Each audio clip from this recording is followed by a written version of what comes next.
আল্লাহ নবী সাল্লাল্লাহু আলাইহি ওয়াসাল্লাম বলেছেন, আমার ইচ্ছা হয় ওই সমস্ত বাড়ি আগুন দিয়ে জ্বালিয়ে পুড়িয়ে সাকার করে দেই যে সমস্ত বাড়িতে পুরুষ আযান শোনার পরও মসজিদে আসে না।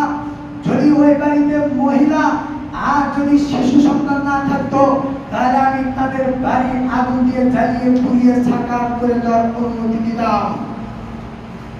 মহিলা শিশু থাকার কারণে আল্লাহ রাব্বুল আলামিনের নবী তিনি আমাদেরকে রহম করেছেন।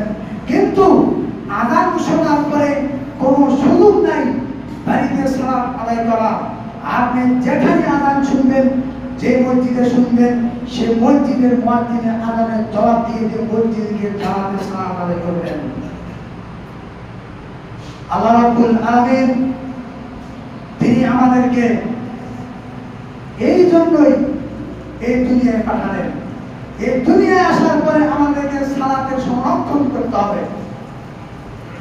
আমরা আমাদের বাড়িকে 24 ঘন্টা সংরক্ষণ করি।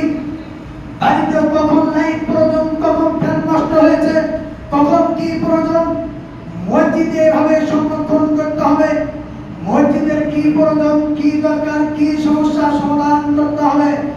আপনার বাড়ির সমস্যা যদি 3 ঘন্টার ভিতরে সমাধান হয়ে যায়, মসজিদের ঘন্টার পর ঘন্টা, দিনের পর দিন, সপ্তাহ পর সপ্তাহ পার হয়ে যায়, তারপরও গুরুত্ব দেই না, ঠিক করার চিন্তা ভাবনা নেই না। মনে রাখবেন, যারা মসজিদের কমিটির লোক রয়েছেন, নামে থাকেন না, কামে অর্জি দেখান, সালাতে উপস্থিত হন। যেখানে উপস্থিত হবেন, আযান শুনবেন, সেখানে জামাতের সালাত আদায় করবেন। ভাবেন না যে মসজিদের কমিটি হয়েছি আর আমি জান্নাত যাব, অসম্ভব। যদি তাই হয় তাহলে মক্কার আবু জাহল আগে জান্নাত যাবে। আবু জাহলকে আগে জান্নাত দিতে হবে।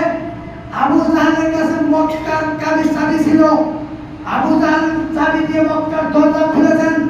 আবু জাহল সে মক্কার যারা হজ করতে গিয়েছেন তাদের দেখাশোনা করেছেন, কিন্তু তারপরও জাহান্নাম যাবে।